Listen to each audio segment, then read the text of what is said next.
నమస్తే, welcome to our channel. నేను సౌజన్య. ఆంధ్రప్రదేశ్లో ఎన్నికలు అనేటువంటివి ఏప్రిల్లో వస్తాయని చెప్పేసి అందరూ భావించారు. కానీ అది ఒక నెల పొడిగించి మే 13వ తారీఖు పెట్టారు.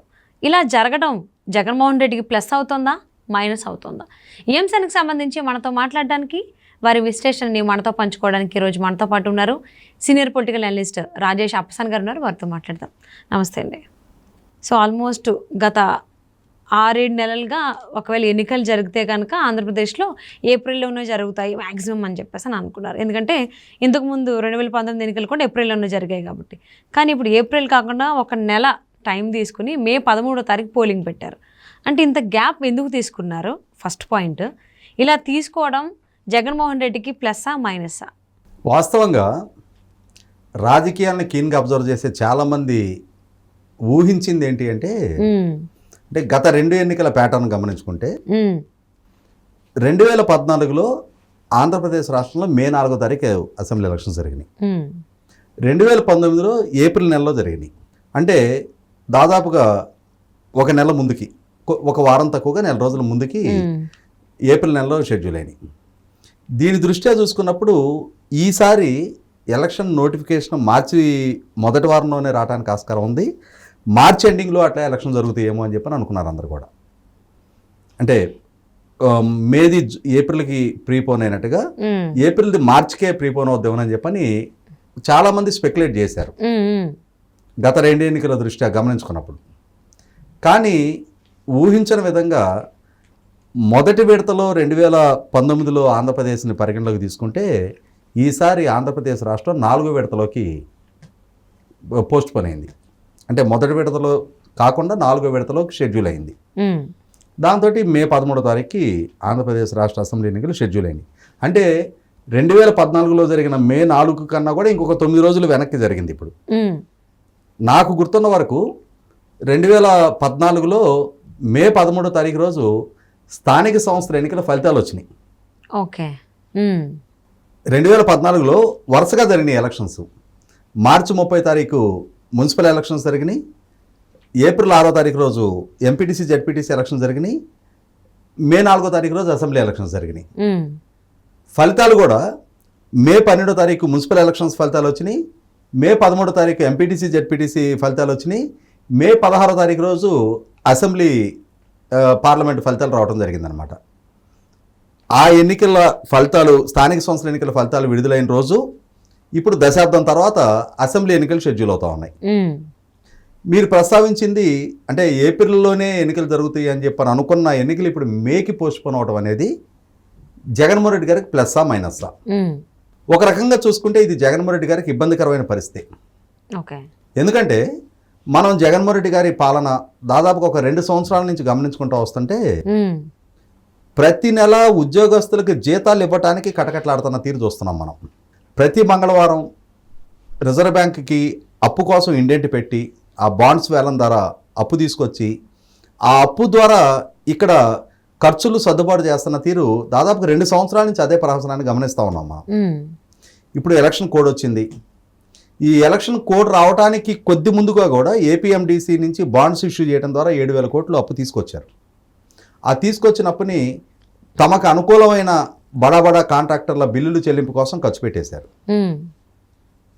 సహజంగా గత ఎన్నికల లాగానే మార్చి చివరి వారంలోనో ఏప్రిల్ మొదటి వారంలోనో ఎన్నికలు కనుక జరుగున్నట్టయితే మామూలుగా ఉద్యోగులకు అలవాటైపోయింది కదా. 1వ తారీఖు రోజు ఎటు జీతం రాదు, 5వ తారీఖు, 10వ తారీఖు, 15వ తారీఖు ఎప్పుడోసారి బుద్ధి పుట్టినప్పుడు జగన్ రెడ్డి గారు ఇస్తా ఉన్నారు కదా, అట్లాగే ఇస్తారులే అని చెప్పని అనుకుని ఎన్నికల్లో నిమగ్నం అయిపోయి ఉండేవాళ్ళు. ఇప్పుడు ఏప్రిలే కాదు, మేలో కూడా జీతాలు ఇవ్వాలి జగన్మోహన్ రెడ్డి గారు. అంటే ఆయన ఆధ్వర్యంలోనే మేలో కూడా జీతాలు ఇవ్వాల్సిన అవసరం ఉంది. మే 13వ తారీఖు నాటికి కూడా జీతాలు ఇవ్వలేదనుకో ఏమవుద్ది? ఇప్పటికే ఉద్యోగుల్లో చాలా అన్రెస్ట్ ఉంది, ప్రభుత్వం పట్ల వ్యతిరేకత ఉంది. మేము వంచనకు గురయ్యాము, 2019 ఎన్నికల ముందు మాకు ఇచ్చిన వాగ్దానాలు ఏవి నెరవేర్చలేదు, మాకు మెరుగైన పీఆర్సీ ఇస్తానని చెప్పని 23% పీఆర్సీఏ ఇచ్చారు ఆయన, మాకు డిఏలు సకాలంలో మాకు విడుదల చేయలేదు అని ఇప్పటికీ ఎరియర్స్ జమ కాలేదని చెప్పిన భావనలో ఉన్నారు. చాలా అంశాలు ప్రభుత్వంతో ఇప్పటికీ స్టిల్ అన్రిజాల్వ్డ్గానే ఉండిపోయినాయి, అపరిష్కృతంగానే ఉండిపోయినాయి. ఇటువంటి నేపథ్యంలో ప్రభుత్వం పట్ల అత్యంత తీవ్ర అసంతృప్తితో ఉన్న వర్గం ఉద్యోగులు. ఉమ్, జగన్మోహన్ రెడ్డి గారికి ఇప్పుడు ఆ ఉద్యోగులతోటే ఒక కీలక సమస్య. అంటే ఇప్పుడు అప్పులు తీసుకురావడానికి వెసులుబాటు లేదు, ఉమ్, ఎన్నికల కోడ్ వచ్చేస్తుంది. ఒకవేళ ఈయన అప్పుల కోసం ప్రయత్నం చేసినా ఇవ్వటానికి రుణదాతలు సిద్ధంగా ఉండరు. రేపు ఈయన అధికారంలోకి వస్తాడో రాడో తెలియదు. ఈయనతో ఒప్పందం చేసుకుని అప్పులు ఇవ్వడానికి రుణదాతలు సిద్ధంగా ఉండరు. ఉమ్, మరి ఇప్పుడున్న కోడ్ దృష్ట్యా అప్పు తీసుకురావాలన్నా కూడా మరి ఎలక్షన్ కమిషన్ అనుమతి తీసుకోవాలో లేకుంటే డే టు డే అఫైర్స్ కింద మరి ఆయన డైరెక్ట్గా తెచ్చుకోవడానికి ప్రయత్నం చేయడానికి ఆస్కారం ఉందో లేదో నాకు అవగాహన లేదు. కానీ ఉమ్, నాకు తెలిసిన వరకు అయితే అప్పు తీసుకురావడానికి ఆస్కారం లేదని అనుకుంటున్నాను నేను. ఓకే. అందుకనే ఏపీఎండిసి నుంచి ఏపీఎండిసి ఆదాయాన్ని తాకట్టు పెట్టి 7,000 కోట్ల రూపాయలు చాలా వేగంగా తీసుకురావడం జరిగింది. ఉమ్, ఇటువంటి పరిస్థితిలో ఇది ఉద్యోగులకు సంబంధించి. ఈ ఉద్యోగులే కాదు, ఇంకా మీరు గమనించుకుంటే ఈ సంవత్సరం ఎల్నినో ఎఫెక్ట్ వల్ల, ప్రకృతి వైపరీత్యం వల్ల, వర్షాభావ పరిస్థితుల వల్ల తీవ్ర కరువు పరిస్థితులు నెలకొని ఉన్నాయి. ఇప్పుడు మార్చి నెలలోనే తాగునీటికి కటకటాడిపోతా ఉంది రాష్ట్రం. రాబోయేది ఏప్రిల్, మే, ఇది ఇంకా ఇంటెన్సిఫై అవుద్ది. దీన్ని ఎట్లా మీట్ అవ్వాలి, ఈ సమస్యను ఎట్లా హ్యాండిల్ చేయాలి అనేది ప్రభుత్వం వైపు నుంచి ఇప్పటి వరకు ఒక రివ్యూ సమావేశం కూడా జరగల. ఉమ్, అసలు ప్రభుత్వం దాన్ని ఒక ఇష్యూగా కన్సిడరేషన్లోకే తీసుకోలే ఈరోజు దాకా. ఇది మనం హ్యాండిల్ చేయాల్సిన ప్రధాన సమస్య, 5 కోట్ల మంది ప్రజలకి కళ్ళ ముందుకు వచ్చేస్తున్న సమస్య. దీన్ని మనం మీట్ అవ్వాలి, మనం పాలకులం, మనమే ఈ సమస్యను అడ్రస్ చేయాలి అన్న భావనే పాలకుల దగ్గర ఇప్పుడు దాకా కనపడలా. మనకి కనపడున్నట్టయితే ఎండాకాలానికి ముందుగానే, వేసవి ముంచుకొస్తున్న ముందుగానే ఆ సన్నద్ధతకి కావాల్సిన సన్నాహాలు ఏర్పాటు చేసుకొని ఉండాల్సింది. ఎక్కడ ఆ ప్రయత్నం కనిపించలే మనకి. ఖచ్చితంగా ఇది జగన్మోహన్ రెడ్డి గారికి చాలా తీవ్ర ప్రతికూలంగా మార్చే అంశం అది. ఓకే. అంటే ప్రజలు దేన్నైనా టాలరేట్ చేయగలుగుతారు, కానీ ఆకలి దప్పుల్ని టాలరేట్ చేయలేరు. ఇవాళ రాష్ట్రం దప్పికొంటుంది. మాది కృష్ణా డెల్టా ప్రాంతం. ఉమ్, వాస్తవంగా చాలా సుభిక్షంగా ఉండే ప్రాంతం. అటువంటి ప్రాంతంలో ఈ సంవత్సరం జగన్మోహన్ రెడ్డి గారి అవగాహన రాహిత్యపు పరిపాలన వల్ల, ఇరిగేషన్ శాఖ మంత్రిగా ఉన్న అంబటి రాంబాబు గారి అసంబద్ధ నిర్ణయాల పర్యవసానం కృష్ణా డెల్టా కూడా తీవ్ర సంక్షోభం ఎదుర్కొంటుంది ఈ సంవత్సరం. ఎందుకు? వీళ్ళు ఏం చేశారు, అక్కడ ఒక మూర్ఖపు నిర్ణయాలు చేశారు. ఆల్రెడీ కృష్ణానదిలో ఉన్న, అంటే నాగార్జున సాగర్ దిగువనున్న ఫ్లడ్ని స్టోర్ చేసుకోవడానికి పులిచింతల బ్యాలెన్సింగ్ రిజర్వాయర్ కట్టారు. ఉమ్, సో ఆ రిజర్వాయర్ ఒక 40 టీఎంసీల స్టోరేజ్ కెపాసిటీ ఉన్న రిజర్వాయర్. దాంట్లో ఎంత మాత్రం స్టోరేజ్ ఉన్నా దాన్ని స్టోర్ చేసుకోవడానికి ఆస్కారం ఉంది. అది కృష్ణా డెల్టాకు మాత్రం ఉపయోగపడే ప్రాజెక్ట్. అది దాన్ని వెనక్కి సాగర్కో ఇంకో దగ్గరకో తీసుకెళ్ళడానికి వెసులుబాటు లేదు. ఓకే. సో ఆ నీళ్లని స్టోర్ చేసుకొని ఉండి పట్టిసీమ నుంచి కృష్ణా డెల్టా ఖరీఫ్ అవసరాలకు నీళ్లు తరలించుకోవడానికి ఆస్కారం ఉన్నా కూడా పట్టిసీమ ప్రాజెక్టు చంద్రబాబు నాయుడు గారి ద్వారా నిర్మాణం జరిగింది కాబట్టి ఇప్పుడున్న వాటర్ స్కేర్సిటీలో పట్టిసీమ మీద ఆధారపడి కనుక నీటి సరఫరా కృష్ణా డెల్టాకి చేసిన పక్షంలో అది చంద్రబాబు నాయుడు గారికి మైలేజ్ అవుద్దేమో. ఆయన ఏ లక్ష్యంతో అయితే ఆ ప్రాజెక్ట్ నిర్మాణం చేశారో ఆ లక్ష్యం సిద్ధించినట్టుగా ప్రజల ముందు చిత్రీకరణ జరుగుద్దేమో అని చెప్పని జగన్మోహన్ రెడ్డి గారు, అంబటి రాంబాబు గారు ఇద్దరు కూడా పట్టిసీమ నుంచి నీళ్లు తరలించకుండా, అంటే గోదావరిలో ఫ్లడ్ ఉన్నప్పుడు పట్టిసీమ నుంచి తరలించడానికి ఆస్కారం ఉంటుంది.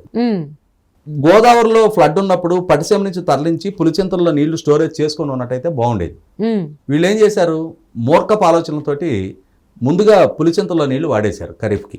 ఇవాళ రబీ దగ్గరకు వచ్చింది, పులిచింతల డెడ్ స్టోరేజ్కి వచ్చేసింది, అక్కడి నుంచి డ్రా చేసుకోవడానికి నీళ్ళు లేవు. పట్టిసీమ మోటార్లు ఆన్ చేసుకొని గోదావరి నుంచి లిఫ్ట్ చేసుకోవడానికి గోదావరిలో కూడా ఫ్లడ్ తగ్గిపోయింది. ఇప్పుడు గోదావరి నుంచి నీళ్లు అంటే ఇప్పుడు పట్టిసీమ ద్వారా లిఫ్ట్ చేసుకోవడానికి స్కోప్ లేదు. ఇవాళ రబీ కృష్ణా డెల్టా సుభిక్షంగా ఖరీఫ్ రబీ 2 పంటలు 150 సంవత్సరాలుగా పండించుకుంటున్న రైతులు.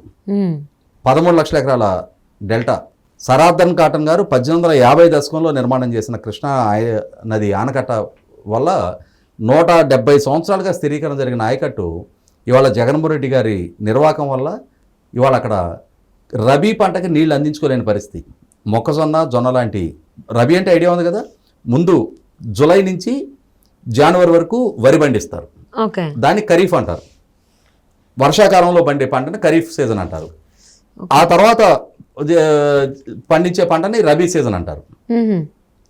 అంటే ఆ వరి కోతలు కోసేసిన తర్వాత మినుము, పెసర, లేదు అని అంటే ఇటువంటివి మొక్కజొన్న, జొన్న ఇటువంటి పంటలు పండించుకునే ఆ తర్వాత సీజన్ రబీ సీజన్ అంటారు.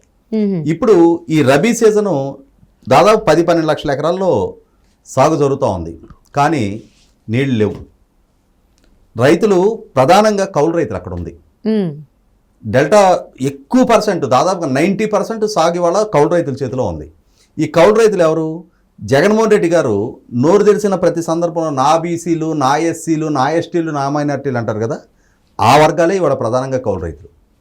అన్నిటికన్నా ముఖ్యంగా ఈయన నేను బటన్ నొక్కడం ద్వారా ఏ వర్గాలకైతే ప్రయోజనం చేకూరుస్తున్నాను అని చెప్పుకుంటున్నారో ఆ వర్గాలకు సంబంధించిన సామాన్య రైతు కూలీ కుటుంబాల నుంచే కౌలు రైతులు ఎక్కువ మంది ఉన్నారు. ఈరోజు ఈయన బటన్ నొక్కడం వల్ల ఆ కుటుంబాలకు ఏం మేలు చేస్తున్నారో తెలియదు, కానీ ఈరోజు వాళ్ళు కౌలుకు చేసుకుంటున్న పొలాల్లో పెట్టిన పెట్టుబడి అంటే అది ఒక రకంగా ఆ పెట్టుబడి మళ్ళీ తిరిగి దక్కే పరిస్థితులు లేవు. ఎంత నష్టం!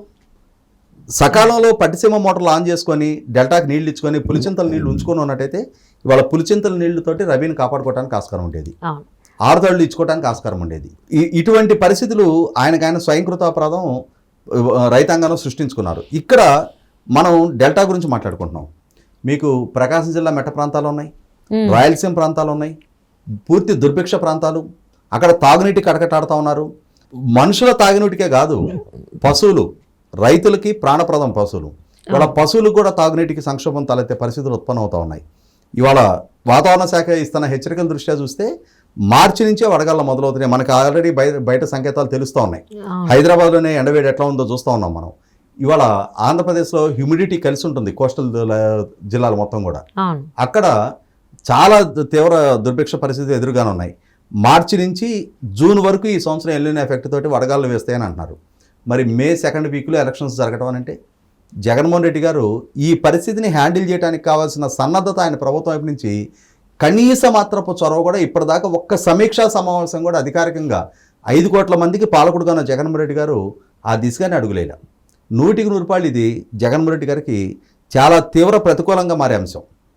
ఏప్రిల్లో 2వ వారంలోనో 1వ వారంలోనో ఎలక్షన్ జరుగున్నట్టయితే మమా అనిపించేసి ఇక మొక్కుబడి తంత అయిపోయింది, ఇక బ్యాలెట్లో నిక్షిప్తం అయిపోయినాయి, ఈవీఎంల్లో రిజల్ట్ వచ్చిన రోజు వస్తుందని చెప్పని ఆరాంగా నిద్రపోయాడు ఆయన.